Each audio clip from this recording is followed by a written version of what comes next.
I thought you'd be down on the surface with everyone else. After what happened with Book, I want to be with my family. I'm glad you're here.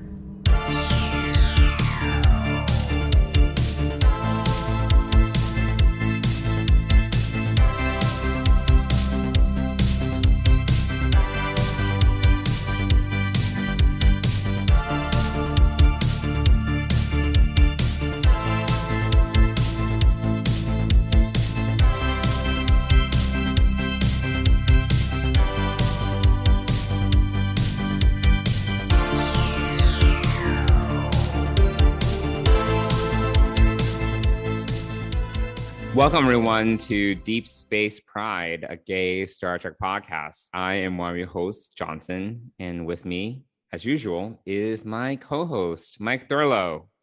Mike, how are you doing today? You look like a deer in headlights for some reason. Right? Oh, really? Yeah. I don't know. It's like your photo look. Yeah. How you usually look in photos. How I usually look in photos, yes. No, I'm fine. Yeah, it's Wednesday. I'm ready for this week to be over. I'm so ready. I was born ready for this week to be over. Yeah. Yes, as your messages to me indicated, you were like, I'm overworking and not overworking as in one word, but I'm overworking. Yes, like in general. Yes. I'm over the toil and suffering that is life at work. Yes. But I can't retire just yet. I only hit 40, so have some time to go. You do. Yes, as do I. But yeah. No, I'm here. Yeah, we're a little low energy, but it's one of those weeks. I don't know. I just feel I'm not low. You're low energy. I feel fine. I'm just tired. Like my usual baseline. Right. Well, your enthusiasm for saying our opening line was not very strong. So. Well, I didn't want to overdo it. I didn't want to overcompensate. Oh, okay. All right. Yeah, there we go. Well, that's good. Yeah. Yeah, so you had some travel this past weekend. You were in Boston with Dennis and family, right. And your nephews and nieces put on, there was some sort of play or something? Yeah, my two twin nephews were in a musical, the Big Bad Musical, where what's that? The big bad wolf was put on trial for all the things that he had ever done in fairy tale land, and that's cool. I haven't heard. Is this a real musical, or do they like just make it up? Oh, no, I mean I don't. It was written by the director. I don't know. It was okay. But it's cute. It was cute. My nephews did a great job. They enjoyed themselves, which I think is the big thing. And one of my nephews, Caden, played the boy who cried wolf. Oh, that's cute. And the other nephew, Harrison, played pig number 2. Okay. From the Three Little Pigs, who, his house was made of sticks. Yes. Correct. So, so they both had a good time. They both did great. A favorite moment of mine was Caden had finished his moment of singing and everything, and his brother who's already done his part is over in the corner, and when he goes back to sit down, he goes like thumbs up to Caden and then to the audience. So that's cute. So a cute supportive brother there, and they did a great job, and it was a kids musical, so it was all kids, and so there were it was kids. There were some outstanding actors, and then there were some more quieter ones, so mediocre ones. Yeah, and they were not playing. They were mic'd, and so it's not like a professional sound place where that it's all you can't pick up all the kids' different different levels, and so some are quieter than others, and Sure. so and it's in a big in the high school auditorium. So yeah. Well, I would definitely have gone in with low expectations. So Yeah, I mean it was good. It was it was it was enjoyable. It wasn't there were parts. you're distracted. Why are you I so am distracted. Mike? Sorry, my puppy is very active today. I'm not sure. Is this really better than kind of putting him like locked up in the kitchen? You can't even respond to me. I can't even respond because he suddenly starts eating the chair tonight. I don't know why. Well, not just tonight, but so yes, he's sort of being a little obnoxious right now. He's hyperactive. But nice? he's got toys here and he's chewing on the chair that I'm sitting on. So that's why I was distracted. But it is National Puppy Day, so I guess we'll give him a break. But he needs like a muzzle. He does chew on everything, and he So we're actually really lucky. He's only chewed up one pair of my sneakers, and that was like when he was 4 months old. So this was months ago.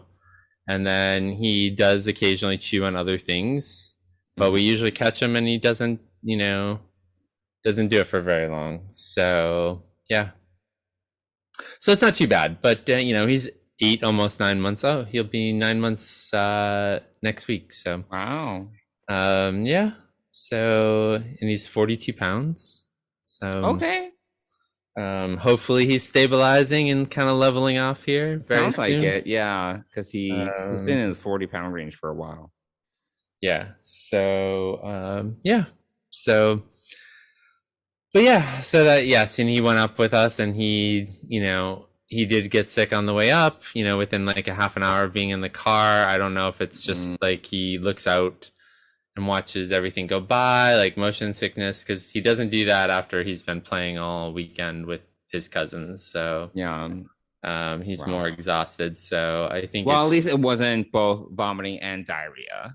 Right. Yes. It was just it was manageable. It was manageable. It's just yes. We left a little later than we should have maybe or we got out as quickly as we could once I got up, because I wanted to sleep in and just see how I was feeling, having had the flu last week. So right. All of that. So yeah. So yeah, and he was fine on the way back. He didn't sleep, and it was a normal trip back, but good. So yeah. How was your weekend? I know we didn't get to chat much because I was busy. Yeah, you were busy. I was busy. I had a lot of social activity. It was packed. It was like back to back.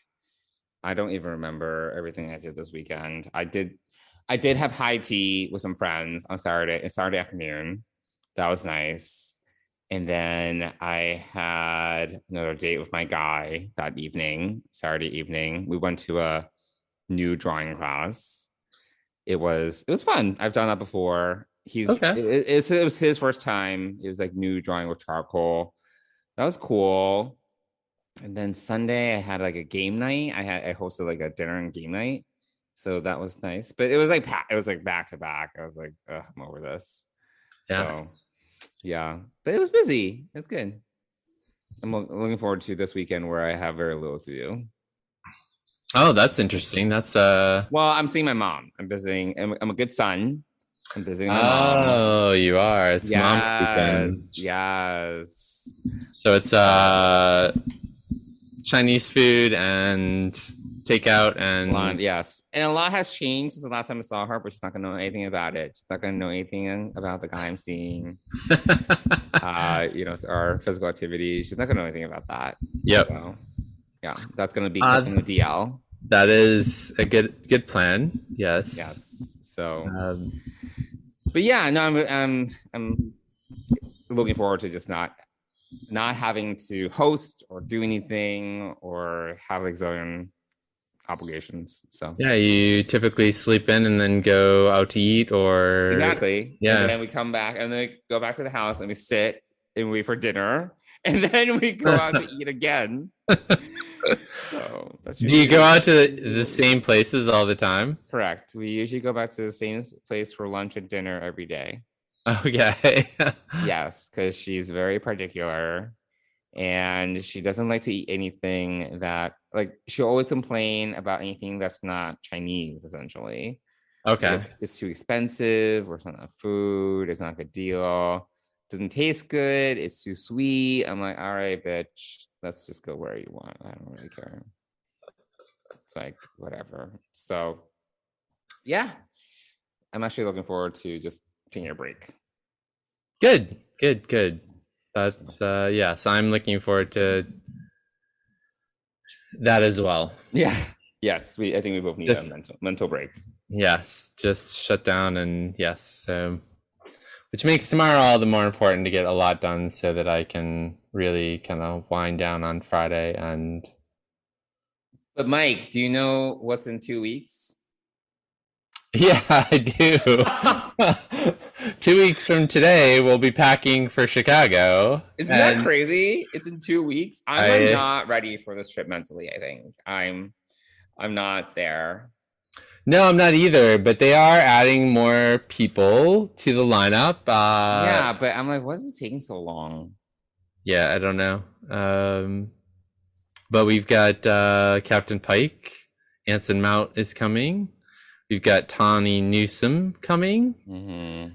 And I think I just saw James Cromwell is coming. Oh, great. Yeah. Walter King. Was that already announced? This is on the homepage. Walter King. No, I think all of these are fairly new. I don't even know. I feel there's like no semblance of like what is going on that weekend in terms of lineup or what they're doing. I don't know. I don't know if what's Repop that's the organizer. I don't know if they're necessarily doing a better job, because I know we talked about this and they do a lot of big conventions. I don't know if they're doing that great a job on this one.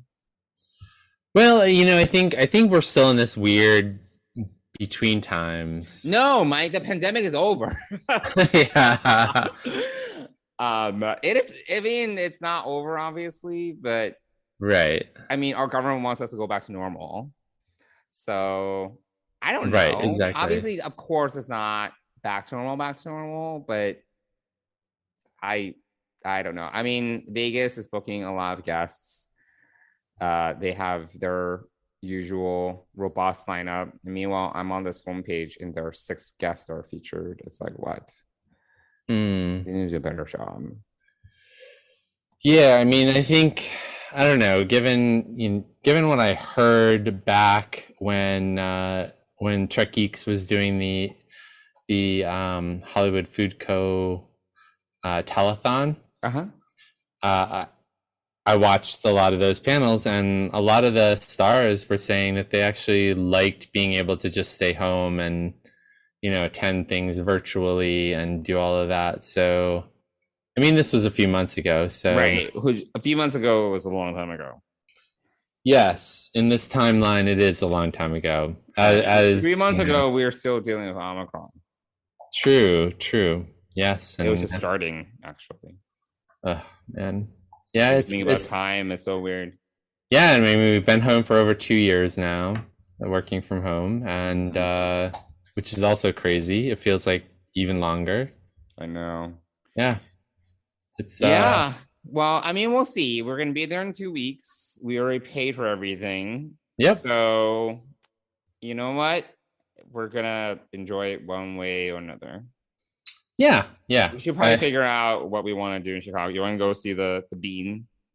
I mean, I've never seen it before, which is weird because I've never seen it either in person. I've only seen it in photos. I mean, I kind of get it. I feel I'm gonna go and be like, all right, I kind of got the idea from photos. Yeah. No, I do love a good deep dish pizza. Ugh, I hate Chicago style pizza. I hate it. It's like so much dough. It's just like all dough, and I'm like, where's the flavor? Fair enough. I mean, I like thin crust. Yeah. Well, you're a New Yorker. I mean, like thin crust. The thinner. I mean, I'm a New Yorker I want my crust too. to be like non-existent. Okay. And I just want the crunch, and then the flavor. Okay. I mean, I love the cheese and tomatoes. So I mean. Well, yeah. Well, you get that with thin crust. Then it's all cheese and tomatoes, and then you just have a little bit of the texture of the crust.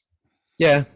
Yeah. I mean, I don't know. I don't like doughy things. I don't like bagels either. I'm a bad New Yorker in that way. Oh wow. Yeah, I'm not a bagel. It's just too much dough. How did I not know that about you? Yeah, I don't. Oh yes.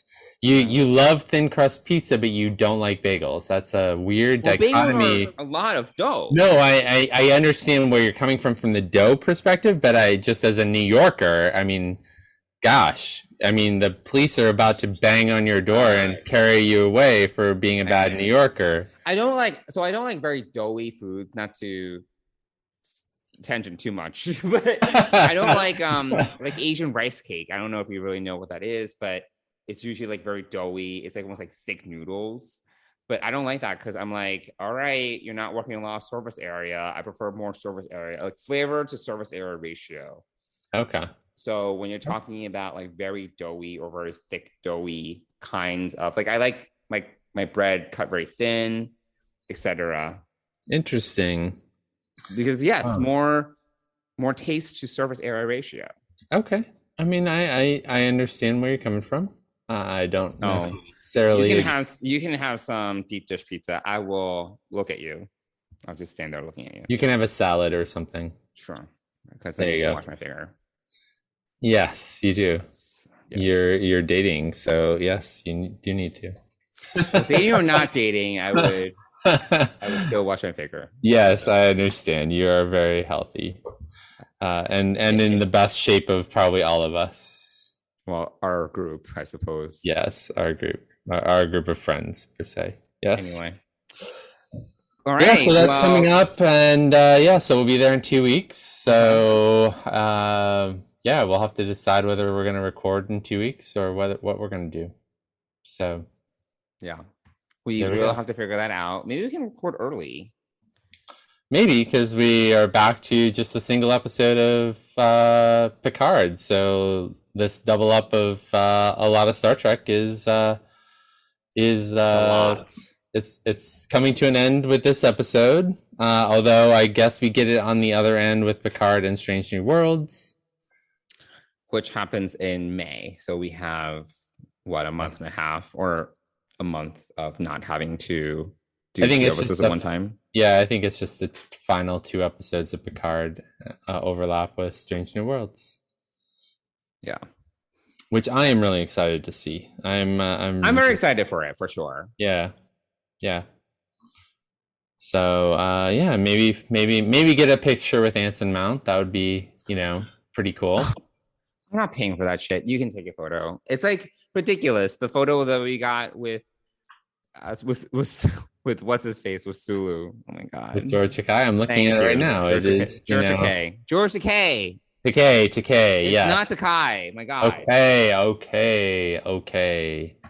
Why don't we just call him George, because we know him so well. The OG photo was ridiculous with the acrylic in between us. Yes. It was quite noticeable on the pre-edited piece. Yes. But yes. So yeah, that was last summer, and that was in the days of Delta. I understand. I know. There's days of Delta. It's a different time. It was a different time. Yes. So. Well, cool. Well, we've got a lot of Star Trek to cover and not a lot of time to do it. So, well, I'm in no rush. Is there any news that we need to talk about? No, not. I'm not sure there's much in the way of news from my recollection. No, there nothing sticks out. Yeah. No, nothing. All right. Well, yes. Why don't we talk about Star Trek then? Or rather, talk about the episodes that we're going to discuss. So first up, we have the Discovery season 4 finale, Coming Home. Commander, are you okay? Better than Boy Genius. He'll be through to the power source in the next 10, just FYI. Reese? Still getting weapons online. I'll see if I can help with that. The man loves you. He said, do whatever it takes. Yes. All right, Mike.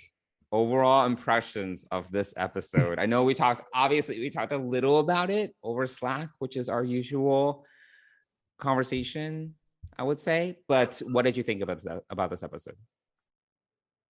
I mean, I have mixed feelings about it. I mean, there are some nice moments in it, but I am, as we have recorded, it has taken forever to get here, and the payoff is mixed.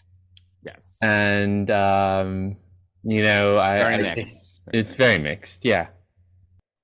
So I really like the beginning of the episode because we get to have Tilly come back, which is awesome. And we had just said last week, I think it was, that, where is Tilly? And they gave it to us right at the beginning, which was great. Yeah, Perfect. I love it too. I do think that she was, it's been a break. We've had a break away from her.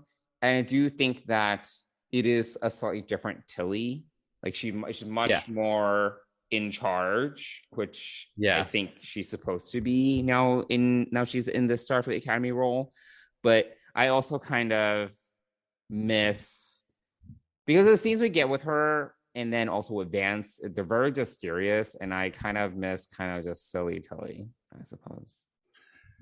But it was, the later on scenes towards the end where they thought that, they let everyone escape and get away, and they were going to be destroyed when the DMA hit Earth. And I thought it was really nice because she said she was happy with her life, and I thought that was really nice. No, it was nice, but I also kind of missed the silly part. Oh yeah. But she was, and I also enjoyed that she brings. Yeah, she still has her heart. Don't get me wrong. It's still very heartful Tilly, very honest, feelings on her sleeve, which is what we've come to expect from her.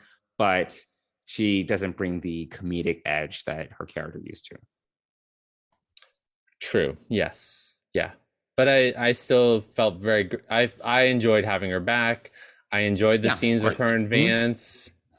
They were more serious, but I liked her more in charge. And I thought it was good, and I even later, after that, after everything had kind of resolved, I thought it was really, really nice to see her reuniting with the crew. Yes. So I still don't quite know why she took a 8-episode break. It's kind of still odd to me. She is doing a play, but I'm not sure. She is. Yeah. She is doing a play here in New York. Yeah. But that's now. And this was filmed months ago. So I'm not sure. Maybe she was doing other stuff. It was just kind of a odd decision. Yeah. I mean, there's, I think there's a number of things we don't know, she could have been in rehearsals for the play for a while. Right. So there's that. Don't know. There's the perhaps proposed or somewhere on the slate, the Starfleet Academy series. But that's so far away. That's going to be post Section 31. So it's hard to know whether it was professional obligations or just COVID or related or whatever. We have no idea. No idea. So, which as I am pleased that this season has come to an end. And actually, when I was watching it this afternoon, I felt like it was kind of like the end of season 2. So I feel like we're in these 2-season arcs where this sort of felt like an ending to that. Then I don't know if we want to use Star Wars language, book 2 of Discovery or whatever, however you want to call it. But it felt, it did feel nicely rounded out in the fact that Earth is rejoining the Federation. Sure. The Discovery is home but needs a break. Everyone's going on vacation. Everyone's going on vacation. The Discovery needs some major repairs. I'd love to see some redesigning on it. Maybe not exteriorly, but I would love to see some, some new 32nd century interiors would Well, be the cool. spore drive chamber got blown up, so Yep. hopefully we'll see something new with engineering. Yeah. Yeah. And it'd be nice to pass that design upgrade to the bridge. So yeah, we'll see. Obviously they're not back filming yet because Strange New Worlds is filming right now. So Well, they're also still writing season 5. right, yes, yeah. So I thought that Sonequa did a great job with it. I felt the emotion at the loss of Book. But just kidding. Yeah, I mean that piece of it at the end, but yeah, I felt that loss, and I thought that she was strong for it, and I don't think anyone expected her, Book to come back. I thought it was a serious loss, and then it was a bit of a surprise at the end to have him come back. That's my major issue with this episode. I just feel that we've been talking the entire season about how Michael needs to suffer some sort of loss for her to realize the sacrifices and the potential battles that she can't win as captain. So I feel that we got a lot of that kind of like in this episode in particular. I feel we got a lot of that where it was like a lot of like, just kidding. Book is a major example where I thought Sonequa did a great job when everyone thought that Book didn't make it back. I thought that she was very nuanced in her performance in terms of the breakdown, but then her breaking down, but then bringing herself back together and leading. That was a great sequence. But I thought that then bringing Book back, I was like incredulous. I was live tweeting at you in Slack. I was incredulous that Book got brought back. I was like, are you fucking serious? It actually made me mad that Book came back, and I will revisit that feeling in a little bit. But we also got this early in the episode where they made it sound like someone had to go on a suicide mission to stop Book and Tarka in the graviton beam that they were shooting at whatever the energy source. And Detmer stood up and like, are they going to kill Detmer? They made it sound like it was a suicide mission. They were like, it needs to be piloted manually. And You got Detmer volunteering. 5 seconds later, Nadoya is like, oh, I will do it. I was like, okay, that was weird. Like, why even have this whole drama with Detmer if Nadoya's going to do it? And it was like, I don't really care if Nadoya dies. But Nadoya doesn't even die. Nadoya is like, she gets transported back. And I was just like, okay, I feel like we were kind of given these stakes that weren't real.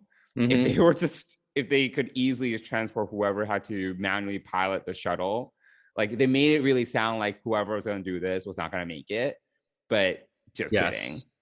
So I feel that there was just I agree. Yeah, that there was a lot of this like setup stakes, but no stakes, and at the end, literally no one dies except for Tarka. So I don't know, like everyone, and he didn't die and all of that. I really wanted to like feel his death more. That I really despise him. So I really wanted to. I felt like his coming around and him and Book in this last episode, their scenes together was like very weird. It was very sudden. Yeah, it was just it just happened so quickly because Book was like, what's his boyfriend's name? Oslo Orson, Tarka's boyfriend? Oslo or something like that. Something, and Book was like, he's gone, and then Tarka Orso is whatever. And then Tarek just kind of breaks down, and I was like, "That was fast," Yeah, it was just like it was just so sudden, like a very sudden change of heart, and I don't know. It was just, like high stakes, but not really. I feel that's been the whole season. High stakes, but not really. We started with a bang, like a whole planet destroyed, and then the entire season we've just been edged along. Yeah, I mean, we did start out with Quajan being destroyed, which was significant, and then we really didn't see anything significant beyond that, like no other major planets until the end of the season, where Right. Navarre and Earth were kind of threatened, really came about. And I think this whole arc with Tarka was disappointingly drawn out, but also it didn't feel authentic in a way, like it just, and then to have it all wrapped up nicely in a bow. Yeah, that's what, like, going back to my incredulousness, I was just like, everyone got their happy ending essentially, and I just think that the season had, from a narrative standpoint, had kind of set us up for Michael to kind of learn this lesson, but she basically had her cake and ate it too. She was able to kind of have it her way. And from just a narrative standpoint, I don't think that's interesting. And it just really kind of ultimately, I think, actually does her character a disservice. But, here we are. So I don't know.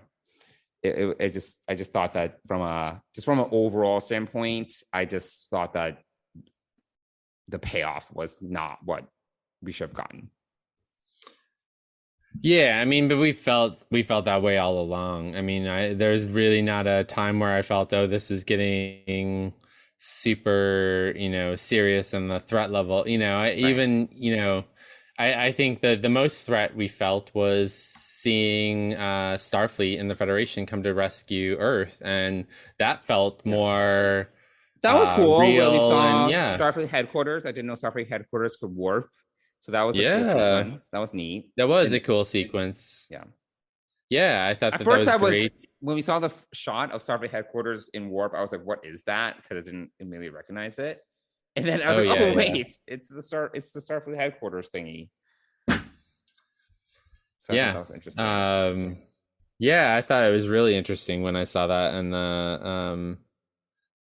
the opening sequence, and then to see Vance, and then to see Tilly, on it. I thought that was probably really the best part for me, the Vance Tilly Starfleet headquarters stuff.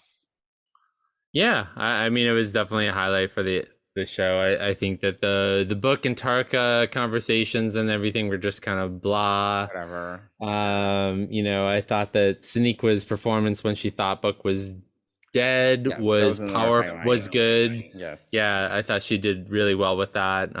In fact, when we were talking about it just a few minutes ago, I got the feeling, or the reminder, of how Kirk responded when his son was killed in Star Trek 3. Almost to that point where, he kind of falls down, but she didn't quite fall down, but she bucked up pretty quickly, which was really amazing. I think that,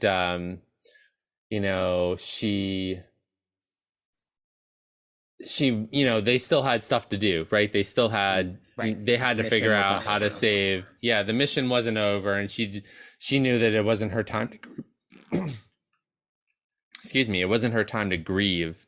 So, she had to move on and fix the mission. So finish the mission. So, I thought it was interesting to bring the whole bridge crew down to, I was like, who's on the bridge? To the 10C planet, but, and they were just there. Most of them, they were kind of, they were just there to like gawk. I was like, all right, they're not even doing anything, but sure. Yeah. Yeah, I mean, and then what I was complaining about is only a few hours ago they were trying to communicate with the 10C, and they were using like greater or less than symbols, and now you have these really complicated conversations with 10C. Like President Rillick, the first thing that she said, which made me laugh out loud because I thought it was so ridiculous, because the 10C were asking, oh, are you not one or something like that? How many ones are you? And then Rillick was like, well, we're each one, but we're also all one. I was like, all right, what the fuck? Like, that's such a like philosophical concept. Like, I know Chinese, and I can barely say that to my mother. I can barely say that in Chinese and have it make sense, let alone a completely different alien species where you just learned the language 5 minutes ago. Like, this is fucking ridiculous. And then they all go on these like really long soliloquies to 10C where they're explaining like what they've done and why it hurts. And I'm like, oh my God, like seriously, it's like, it was like ridiculous. And yeah, I just, because not even like that long ago in earlier this episode, I think it was Michael that was telling Zora, oh, can we explain to them that basically Tarka and Book are operating on their own and we're not with them. And Zora was like, oh, that's going to take a little bit to explain. Like even Zora Zora needed time. And basically right before they went down to it, like not a little planetoid, but that platform, Adira was like, oh, we updated the new algorithm. I was like, oh, whatever. It's like just lazy shit. Like I'm just like can't stand that fucking nonsense. It's just like great leaps in logic. And I'm just, I was not there for it. Yeah, I mean, the whole it's just very convenient. First contact. Yeah, it was all too nicely tied up and I thought their speeches were kind of long-winded and complicated. It was long-winded, very complicated and philosophical, and I don't know. I would not be able to say those things to my mom, and I know Chinese, like it's just not, it doesn't make any sense. Yeah, exactly. So yeah, I mean, I just hate it when like shows do these like shortcuts, and it's lazy writing. It's lazy writing, and I can't stand it. Yeah, I mean, this episode was written by Michelle Paradise, who she's the executive, one of the what am I trying to say? The executive producer, but she's also the showrunner, right, for Discovery. So she she wrapped it up too nice and neatly, but I think that the problem is that it was all leading that way anyway, and she's so again I just think that it's there wasn't any the stakes weren't there. It was everything was just wrapped up too nicely, and so yeah, I mean it's very, very run of the mill for this season, right? It's not, we didn't expect anything differently from it, and we didn't get anything differently from it. There were some nice parts to it, Tilly being an outstanding piece of this, and also I have to say that the Saru and Tarina piece was also really nice. Those little scenes that you see. Good. I was fine with that. I'm glad that they finally, circle back to that, and they, define the relationship a little bit, or as we say in some circles, they had a DTR, and they kind of figured out where they stood. So I did like that, and I'm glad that this is kind of setting up for next season where they're going to develop that relationship. So that was good. Yeah, I did enjoy. Yeah, and Doug Jones said that all along that's one of the things that he wanted for Saru was a relationship. Mm-hmm. So that was nice to see. Yeah, I think that it was, in rewatching it, it was such a standout that suddenly Tig Notaro was there and then she's not there. Yeah. And it would have been nice to have her in that scene with Adira, Hugh, and Paul in engineering as they're kind of like where everyone else is down on the planet. It was nice to have her. It would have been nice to have her be part of that a little bit. And she was off making a cocktail over the. I think she's had some. I think Tig Notaro has had some scheduling issues or something like that. Yeah, so, yeah. I mean, she also did a show here in New York over the last week or so. She's really busy. I feel that she might have filmed her scenes on the bridge separately or something. Yeah, I think that she had a different. Yeah, they really worked, scheduling around her. But yeah, it's just things like that, noticeable things about this whole season of Discovery, and we, maybe we can talk about the whole season. Yeah, I think week or whatever, or take a little bit of a break from it and go back and talk about it later. I don't know. Take a break, take a step back, and then revisit. Yeah, just think about the season and in a way for us to talk about it that would that would make sense. So yeah, there is, and I don't know if we'll use this in our clips for this episode or not, but Michael's final log entry that kind of guides the end towards the end. Oh my god, this like long voiceover. Yes, this long, yeah. I hate these like long drawn out voiceovers. Everyone's happy. We're all good. See you later. I was like, oh my god. It was just like, but if you listen to the first part of it, it's great because it sums up the season pretty nicely, and the fact that it took, I think one of the things that she says is it took a long time to get here. Hard to believe it's over. The uncertainty, the fear, the unknown. Sometimes it felt like it would never end. But we made it. And when I heard that, I was like, you are so right, Michael. You are so right. It took forever to get here, and I'm not sure that this is, so... It's a dog whining. So... Okay, did you not want to... You didn't want to lock this dog up because you were like, he's going to whine and bark. And he's next to you right now, and he's whining anyway. So what is the point? Not only is he whining, he's also distracting. So what's better? It's fine. I was continuing to talk while he was whining, so it's perfectly fine. All right. There are moments when your attention deviated. I'm just letting you know. Oh, thank you. Thank you so much for being the attention police for me. I appreciate that. Anytime. I appreciate that. I'm all about being present. I'm all about I want you to be present. Oh, I'm present. I try to be. So I do think we still need to talk about our cameo a little bit. And I think that our opinions may differ actually on what we thought about this. But why don't you talk a little bit about it first? I mean, for me, so even rewatching it today. So when I watched it the first time, this scene was really, I was like, wow. I was really, I was like, what are you talking about? Are you not gonna? Yeah, when Stacey Abrams appears as the president of the Earth, I was just like, oh my gosh, like it was awesome. I was actually I talked out loud at my iPad watching it, and I was like, oh my god, they got her. That's awesome. Wow, I was so impressed. And so yeah, I couldn't have. I really enjoyed that. She's an incredible force in politics now, and it's well known. She's said in many interviews that she grew up watching Star Trek. Yeah, she's a big. So she's a huge fan. So I think this was such a huge payoff, and I just really loved the scene where she comes and she says, "There's no negotiations needed. We're ready to join." And then she has this nice little convo with Michael about getting back to work, which is just appropriately Stacey Abrams.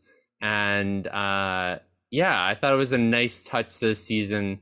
If I had to guess, when we were in Chicago, not in Chicago, when we were in Las Vegas, sorry, if you remember, Tara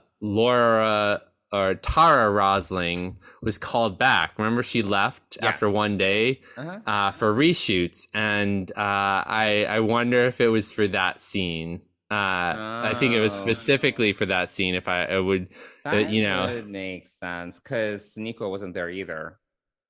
Right. Yeah. Sneeko wasn't there.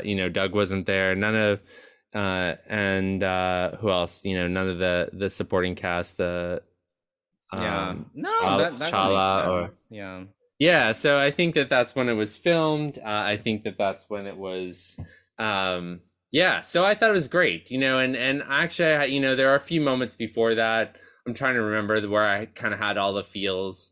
Maybe it was just about like things wrapping up, and I do think it was too much of a bow on it, but I some of the moments with the crew were really nice. And everything like in the mess hall or whatever. Yeah, and the montage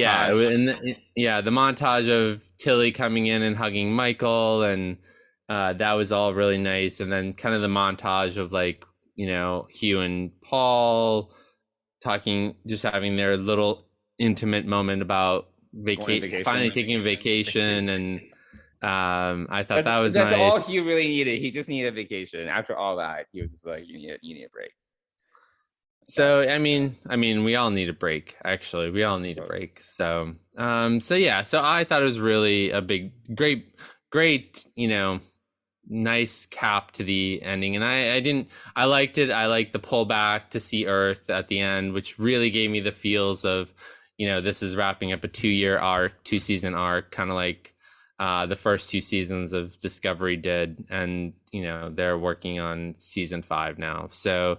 I feel like this is, and also it brought it full circle, right, from, Earth not being a part of the Federation back when they first got to this 32nd century time frame. So, yeah, I thought it was great to see none other than Stacey Abrams, and to be honest, like just some of the internet trolling, like Ted Cruz saying, "What the hell is this?" and really? that's payoff of, he's, so because I can't fucking stand Ted Cruz. All right, I understand. He and Tarka essentially the same thing. Okay. So yes, is there an airlock nearby? Would be my question. Right. So you sound like you have a different feeling about this. I do. Of course. I do like Stacey Abrams. Don't get me wrong. I love that she's a Star Trek fan. I love that. I love her just general like positioning, and obviously everything that she's done just from a political standpoint in terms of voter enablement versus voter suppression, and I definitely respect her as a politician. However, I did not like this cameo. And I think this really goes back to how I feel about Star Trek in general, in a broader sense, and how I do not really enjoy modern Trek as much as I do classic Trek, where one of the things I feel is most powerful about sci-fi and fantasy is, and I've talked about this before, but I'll talk about it again, it's really the power to tell a story through metaphor and through analogy. And I think that where Trek has really been effective has been where they try to articulate a message, but through a sci-fi lens and through this fantastical lens that's outside of our day-to-day. So I really think that that's where some of the best episodes of Star Trek really use that power of metaphor to tell stories effectively. And I think modern Trek, it's a double-edged sword, right? Like modern Trek is much more blatant about messaging. It's much less subtle. We've talked about this before. Like Discovery is not a subtle show. It's like it wears its values on sleeve, and it doesn't care whether you like it or not. It just kind of puts it out there. And I think there's like value to that, but it makes for less interesting television. It's not as when you're just screaming your values at the top of your lungs versus kind of giving it a lot of nuance. I think that it kind of allows the storytelling actually to be more dated more easily. And versus like some of these classic Trek episodes that are some of our favorites, they have long lasting power because it's up for interpretation, right? Like it's based upon where you might be. Like the way you interpret an episode 20 years later might be different than when we saw it in a day, but we can still find value in it because it's through power of metaphor that we're able to kind of see that story through that lens. So I just feel that this was stunt casting for the sake of stunt casting. And Star Trek has definitely done stunt casting in the past. Like, we had like Stephen Hawking, but it's Stephen fucking Hawking, who is like one of the most preeminent minds in our generation when it comes to physics and science. And it makes sense for him to have done his cameo in like Descent Part 1 or whatever. And we've gotten like a few other stunt castings throughout Star Trek. I just think that, the problem with Stacey Abrams is that it's not just any stunt casting, but she is a politician. And personally, I just think that, and, politics is very partisan nowadays. It's just really super left or super right. Like, I feel there's very little middle ground. And personally, I just think that if you bring a politician onto a show, it's even more blatant than just seeing 2K characters like living together. It's like I don't know. There's like just a complete lack of subtlety in terms of the storytelling, which I don't really love. And I get it. You know, again, I appreciate Stacey Abrams as a politician. Do I appreciate her as like a guest on Star Trek? Less so for me personally. But that also bubbles up and ladders up to my overall issue of Trek nowadays, which is, you know, it's not very nuanced storytelling in general. So I did not, this took me out of the story a little bit. It was, to me, is more of a distraction than anything else. I don't really think there was much substance to her side conversation with Michael. I actually didn't like that. Because she was like, oh, let's talk on the side. I was like, okay, where's this going? And literally, I really didn't think there was much substance to that conversation. I don't think it was really worth a one-on-one conversation on the side. So I don't know. I personally felt it was more distracting than anything. But I can also appreciate your viewpoint on it, if that makes sense. Yeah, sure. No, that's you know, it's totally fine. Yeah, I hear your points and don't necessarily agree with them fully, but I don't disagree with them fully either. Yeah. So yes, I think it's like what I look for in good stories, you know, like, and for me, that's just, I don't know, it was distracting.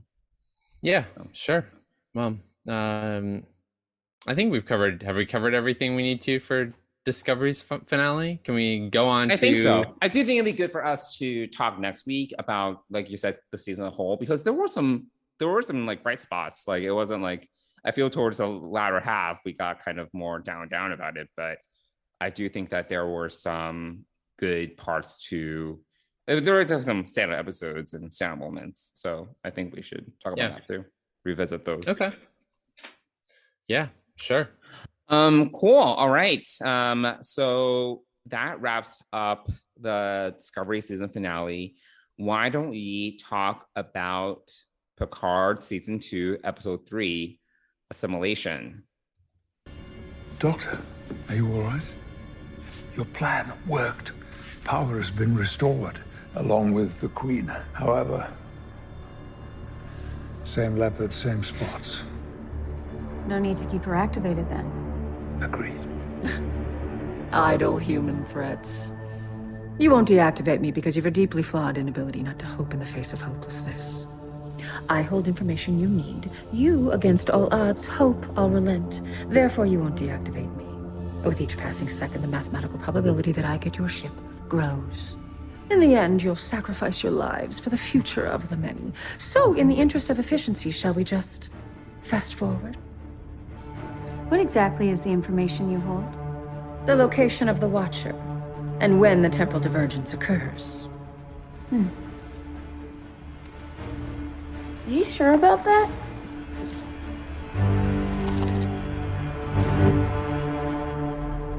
What did you do? Where is it? You Stole it. Computer, dictate the file log shit I stole from the Borg Queen. 34.0488 north. No one takes from me, my dear. Coordinates. To find the Watcher. Oh, well done. I suppose even higher cybernetic life forms can get sloppy with where they leave secrets lying around. But there's more, isn't there? When it happens. I can almost feel it. It'll come to me. What you have just done here is more difficult and vastly more dangerous than you realize. And what is that? You've impressed me. All right. So I went first on Discovery. So okay. Johnson, why don't you share your overarching thoughts on this latest episode of Picard? Sure. Yeah. So we didn't really talk about this. You only had one minor comment about this episode of Picard. I did not love it as much as I did the first 2 episodes of Picard. I still liked it. I thought that it had a lot of great moments. I do think, similar to Discovery, some of the things are a little bit too on the nose and a little too blatant. Like, you know, the ice police coming for Sure, Chris. yeah. I was like, okay, sure, but overall, I mean, this is kind of like, things slowed down this episode because they went back in the past, they had to figure out where they were, and they had to kind of reset a little bit, and we had to kind of reestablish what our objectives are and what we're here to do, and people had to get their bearings a little bit. So things did slow down from a narrative standpoint versus, I think, the first two episodes, like other than maybe the first 20 minutes of episode 1, it was like full steam ahead, so things definitely slowed down. Highlights for me in this episode, definitely, I would say 7. I really like that she's kind of like in a different space, and I like that she's now kind of able to enjoy her humanity a little bit more and explore that and just be kind of a normal quote unquote person without having people fear her. Like, that was nice to see, and that was cool. And definitely all the scenes between Jurati and the Borg Queen, that was definitely a highlight. Just some of those moments, it was like the way they played off each other and all that, I thought was done really effectively, and it definitely sets things up for where Jurati is gonna go this season. And there are a lot of theories about that, but that I really did enjoy. And yeah, despite Chris kind of getting like a concussion, I mean, I kind of like some of the moments between her and the cute doctor. Those are good. But yeah, I feel this is kind of more of like a setup episode, I'm not quite sure if we're back in DS9 2024 because we got these tents, I guess, these homeless tents, but that's literally LA right now. It's not really like, what we saw in DS9 and past tense where they had like basically like walled off parts of the city for the homeless. This was like literally like the tent cities, which if you go to LA right now, they're there. So I think they're kind of paying homage to that a little bit, but obviously this is not the same 2024 as past tense where people were like in crazy outfits. Like it was like how people saw the future in the 90s, like it was like that. This was definitely not the same era that we visited in that episode, but I think they tried to recognize that, we visited this year before. So yeah, but overall I liked it. It wasn't the strongest episode, but I'm still liking this season of Picard much more than season 1. Yeah, I mean, when when I first watched it, I messaged you and said I was kind of disappointed with it, or it felt a little slow, and after rewatching it this afternoon, I actually listening to the Discovering Trek crew talk about it a little bit, got me more into thinking about it and what it was trying to do and everything. So I watched it this afternoon and enjoyed it much more and see how it fits in. And it is a strong, it's not as strong, I would agree, as the first 2 episodes, but I do see how it is setting up the future, the kind of the reset of it being in 2024. And like you said, reestablishing the objectives and why they're there and what they need to do. I think I kind of expected it, but Eleanor's death kind of was disappointing. Oh, right. I forgot about him. And Rafi's reaction to it felt... Yeah, I thought that was so really weird. Like, she was obviously angry, but I was like, why is it Picard's fault? Whatever.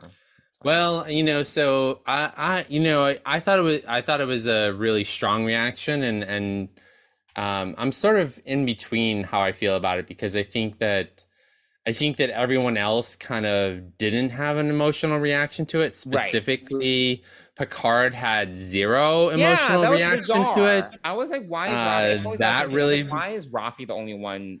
Because that really bothered me. Yeah, Picard didn't have everything. Picard saw Eleanor as a boy, Yeah. If anything, he's been a surrogate father to this kid. So he was just like, and maybe, okay, so the one thing I will say is maybe this is speaking to Picard's larger emotional arc this season, where Mhm. he is kind of, he kind of is very, he's generally very stoic, even in moments of loss. And honestly, like, we haven't seen him like break down or cry or whatever that much. And one of the few points where he has done that is in Generations when his brother died.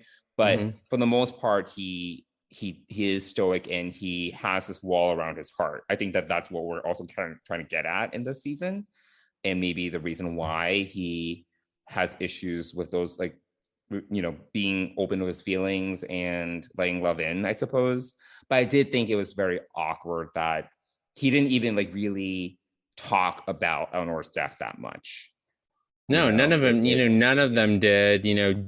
Seven tried to talk to her a little bit about it, and she didn't want to talk about it. Right. Which, I think for me, one of the standouts of this episode was seeing Rafi and Seven and their interactions throughout the episode. I thought were really good.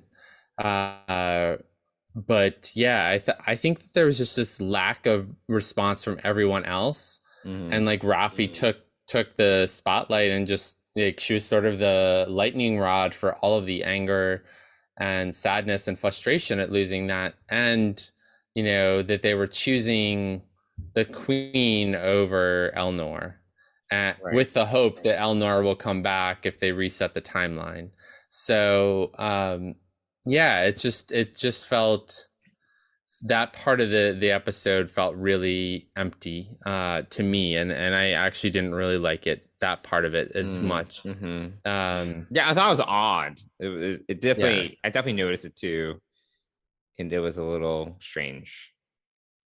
Yeah, I mean, so there's that piece of it. Then there's I do like the rest of the interactions with Seven and Rafi. I think are really great. I love how Seven talks to the security guard, and how Rafi's comment is, you in 2024 should get a room. Yeah, that was cute. That was a nice little repartee there, but also Seven interacting with a human in a very human way, and not in a very Borg-like awkward way. I thought was really, well, she was still really kind of awkward. She was like, wait, I don't remember how she said, like, we're here to take a photo, but it was like the most like celluloid something, or yeah, celluloid photograph of so yeah, or something. I still like so, those yeah. like kind of like fish out of water moments that we get. Yeah. That was good.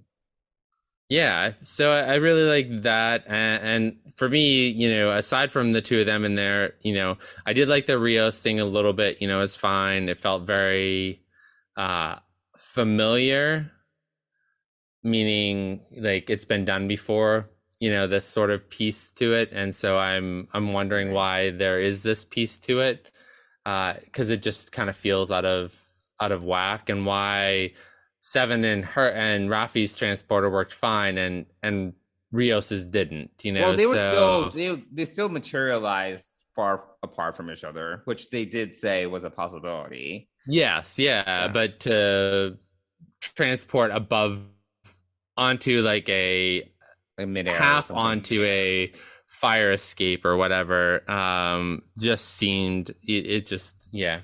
So I don't get what the whole this whole piece of it is, or why it needed to be there, really. Well, I wonder if they're also setting, and this may not be, but I was left wondering if it's one of those things where everything messes up because they did decide to go in the past, and it's a paradox, and it's because they're there. Very similar to All Good Things, where from in trying to fix the past, they actually cause the future to kind of blow up. It's a possibility. Yeah, I guess. Yeah, that is certainly a possibility. Sure. But the real standout for me is just honestly, like, and Picard sort of takes a back seat. So Patrick sort of takes a back seat, and it's really Alison Pill as Jurati and Annie Wershing as the Borg Queen, and their interaction was just so amazing, so well written, and so it was just yeah, I thought it was really, really well done. I thought the twist on Jurati was really awesome. The fact that the Borg Queen is now fascinated by Jurati, because she was tricky and did all the things to steal the information.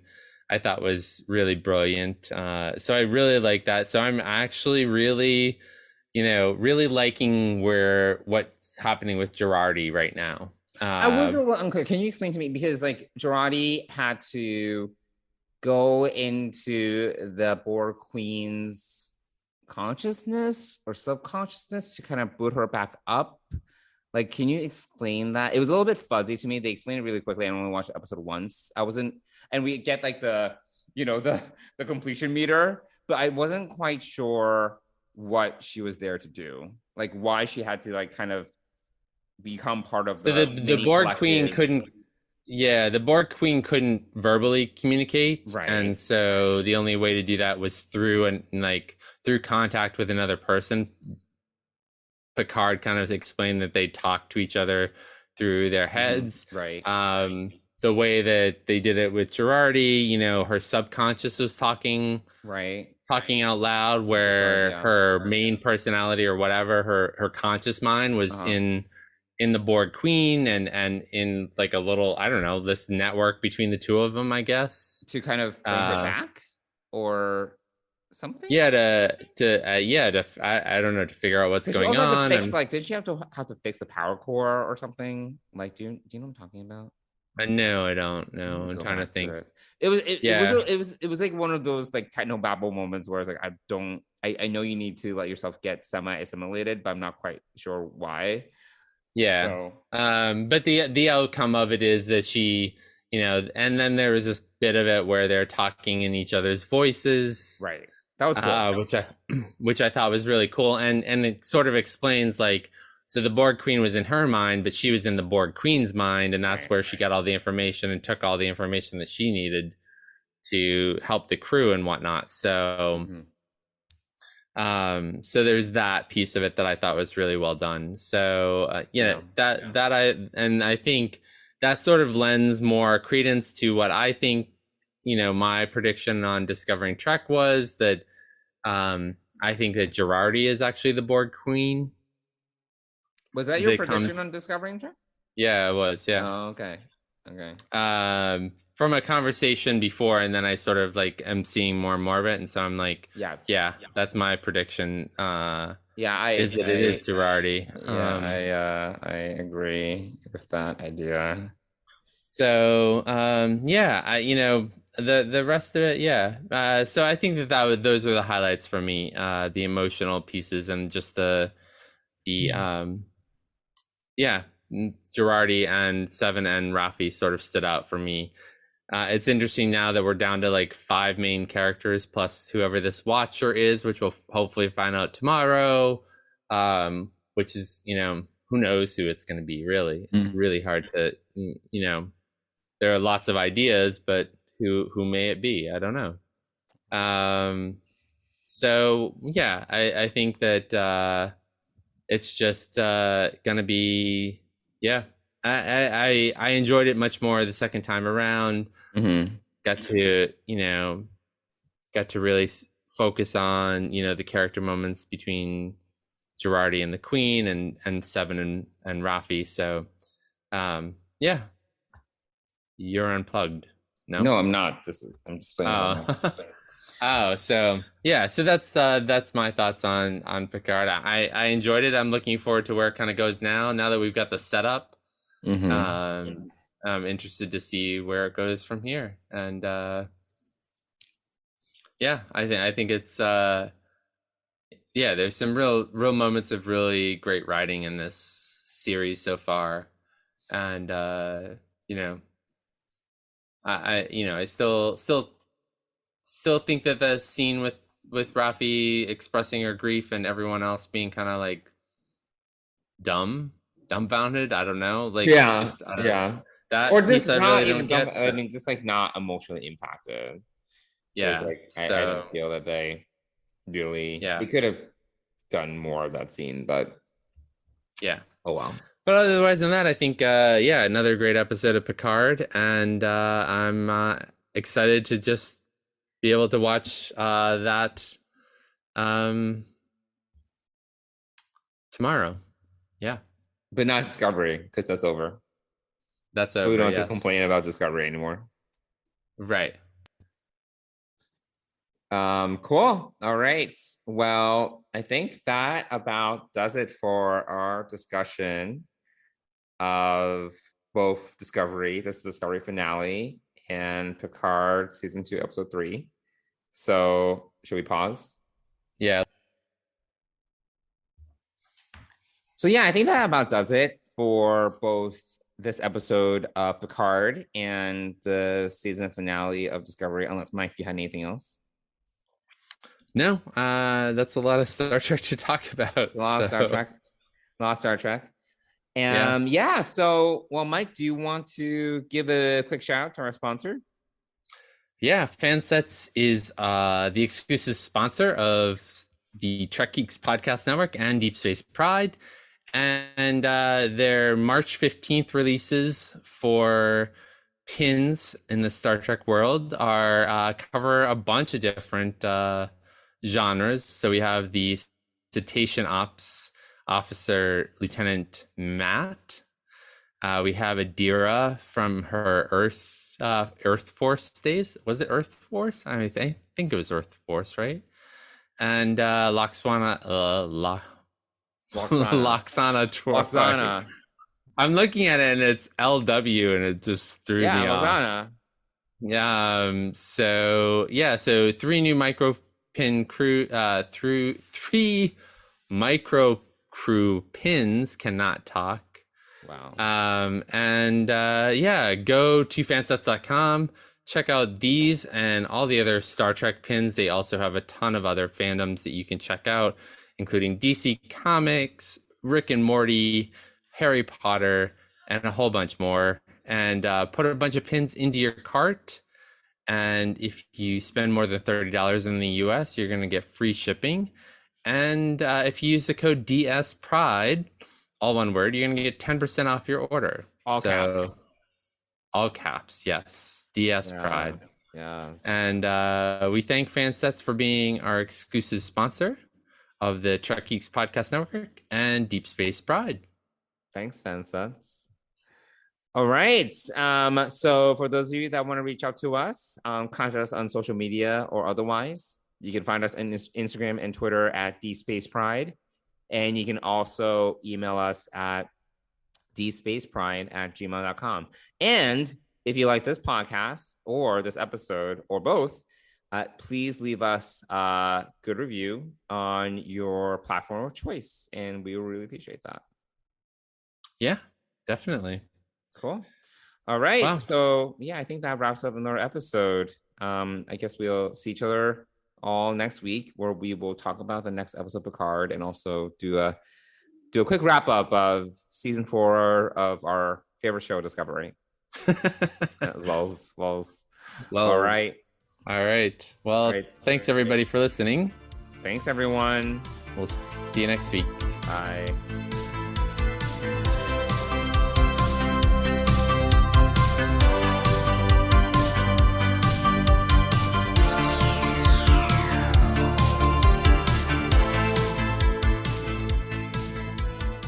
Deep Space Pride is a production of Coconut Media Works. Executive producers Bill Smith and Dan Davidson. For more great Star Trek discussion, discover the other shows of the Trek Geeks Podcast Network at trekgeeks.com or find us in Apple Podcasts, Spotify, or your favorite podcast app.